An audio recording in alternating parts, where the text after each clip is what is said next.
Have you ever looked at a rhubarb and wondered what in the world to do with it? Well, I pair it with strawberries for a yummy, tangy cobbler, the kind of dessert Southern grandmas have loved for generations. Today, I'll show you how. Yum. Hey, so I have my strawberries and I have rhubarb, which when I was growing up, I had no idea what to do with the rhubarb. So today, I'm going to make strawberry rhubarb crumble cake, which you can eat for breakfast or you can have it for dessert.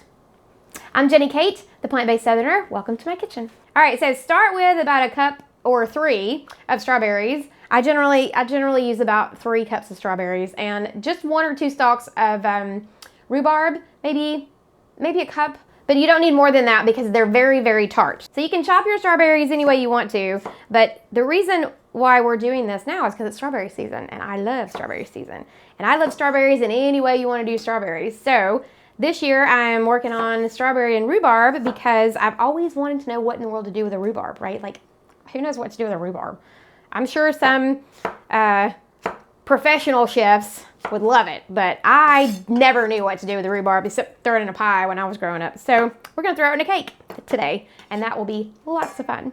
I feel like Forrest Gump sometimes when I'm like strawberry custard and strawberry jam and strawberry pie and strawberry cake, and we're gonna just chop these strawberries and make pie. So did you know that strawberries are the only fruit out there with the seeds on the outside of the strawberry? I knew that because I watched a West Wing episode years ago, and that was one of the trivia questions, and now I've never forgotten it. So besides, who doesn't love strawberries? Strawberries are great. They're yummy, they're sweet. You could put them in anything. This is rhubarb. It really looks like celery. It looks like red celery, and you just sort of dice it up like you would for a salad. That's what I like to do with it. The tartness of the rhubarb actually brings out the sweetness of the strawberry, which makes it really fun. So I threw some of this in my yogurt. I have a soy yogurt that I eat every day. I threw some of that in there, and it just made it really, really yummy. Once you have that done, you're gonna take your bowls of strawberry and rhubarb, and you're gonna put roughly, this is about a quarter cup of maple syrup in it. And then you're gonna squeeze a lemon also in there. That acid just helps bring out the sweetness also. And that's really it, and you're gonna toss it. I need a spoon, please. Thank you. Then you're just gonna toss it a little bit, just give that a quick stir. Okay, when you're done with that, just set it aside because we'll let that soak for a few minutes. So now we'll build the cake part of this recipe. This is the base of the cake, and it's just a pretty vanilla cake. And you're gonna start with pastry flour. I always like pastry flour in a cake because plant-based cakes tend to be a little dense. And if you use pastry flour, it's a little bit lighter, and if you sift it, I'm a big proponent of sifting, it also helps aerate it a little bit and tries to bring out that fluffiness just a little more because we don't use eggs and oil. We're doing the dry ingredients first, so that's the sifted whole wheat pastry flour. This is cinnamon. I like a lot of cinnamon, so I use a little more than the recipe calls for. I use about a teaspoon. I think the recipe calls for half a teaspoon, so it's gonna depend on your preferences and what you like in yours.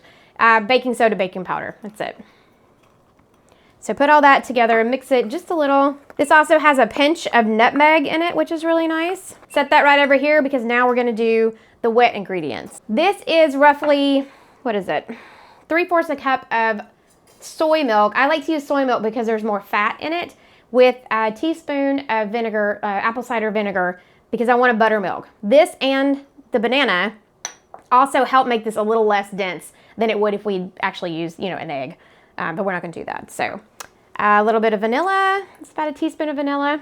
This is a 1/4 cup of maple syrup. Put that in here too, yummy. And then the banana. So I use a banana in lieu of an applesauce. You could use some other fruit puree if you want. That also works out well too. That's in place of oil in a recipe. My mama taught me that when I was growing up. Then just mix it up. So our bananas are frozen, and we put them in the microwave to make them really loose and creamy, and that's what this is. It's mixing out really well right now. You wanna mix that really well because you wanna make sure that banana mush is in there with it. Before I mix these together, because I want this to sit just a few minutes, I'm going to make the crumble that goes on top of the cake. This crumble can be used on top of any crumble you wanna make anywhere, any kind of coffee cake. It's super easy, and that's why I like it, because it doesn't need to be complicated to taste good. So I do need to chop some more of my, these are pecans and walnuts. It's just a mix that I had in the kitchen, so I didn't go buy anything special. I just used what we had.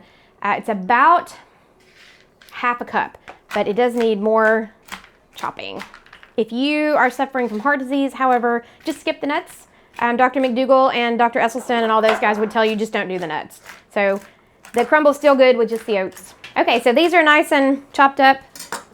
Just put it back in this little bowl and hand that to my husband. So all you need is take those nuts that you just chopped up, just throw them in this bowl. This is about a half a cup of oats.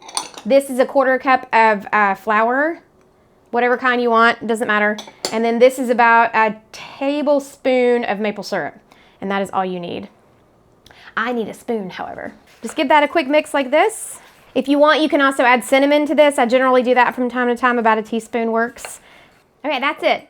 That's how fast that is. It's super easy. We're done, and we'll put that on top of the cake when we're finished. So let's move on to mixing the actual cake mix together. Hey, thank you for hanging out with us. Please like and subscribe. And if you have any recipes you would like for us to plant-based for you, please feel free to comment below and we will do that happily. Okay, let's build the base of this cake. And like I said, it's just a vanilla cake. So pour your wet into your dry and then just mix it, but mix it just enough. If you over mix it, that's not good for the cake. So I know you're gonna want to keep mixing to get the lumps out and stuff. Don't, just let it go. So that's it, we're done. That's all you do. One more swipe.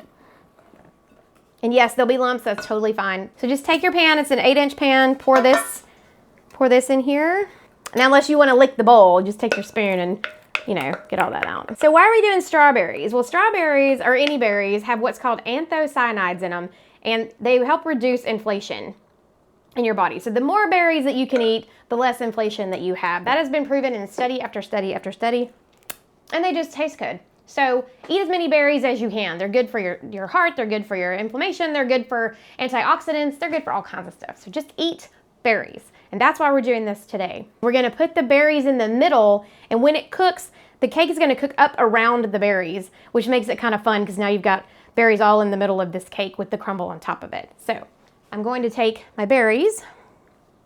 I don't wanna use the liquid in the berries, so I am using a spoon to kind of delicately put them on top of this cake. Okay, so save just a little bit because you can use that as a topping whenever the cake gets done. So take your crumble that you have and just sprinkle it all on top of the berries. You can put it on the cake if you want. It's better just to be on the berries. I mean, this is fiber, y'all. This has oatmeal in it. It's got nuts in it. Lots of good fiber. What I like about this cake is that, number one, it's way cheaper than a store-bought cake, but number two, it's full of fiber. There's nothing but fiber and antioxidants in this cake. I wouldn't call this health food cake, but it is certainly healthier than anything that you would buy at the store. So we have oils in it. It doesn't have, you know, crazy sugars all up in it. It doesn't have preservatives. It doesn't have all those things. It just has whole food ingredients that are gonna taste really good with coffee a little bit later. And that's it. That's the cake. It is kind of a vanilla cake on bottom. It is strawberries and rhubarbs kind of with a little bit of maple syrup, and then the crumble on top with the oatmeal and pecans with a little bit of cinnamon because I love cinnamon. We're gonna put it in the oven at 375 degrees for roughly 20 minutes, 25 minutes. Don't cover it because you want that heat in there to crisp up your crumble that's on top of it. All right, that's nice and steamy right out of the oven. It looks good, it smells good. All right, here we go, I'm gonna try it. Strawberry rhubarb crumble cake. Oh yeah, that's good. That's very good. I'm really happy with it. I really like the tartness of the rhubarb mixed in with that strawberry. That's really great. And that crumble, that crispy crumble is really, really great on that. So thank you for joining us here at Plant Based Southerner, and y'all stay sunny.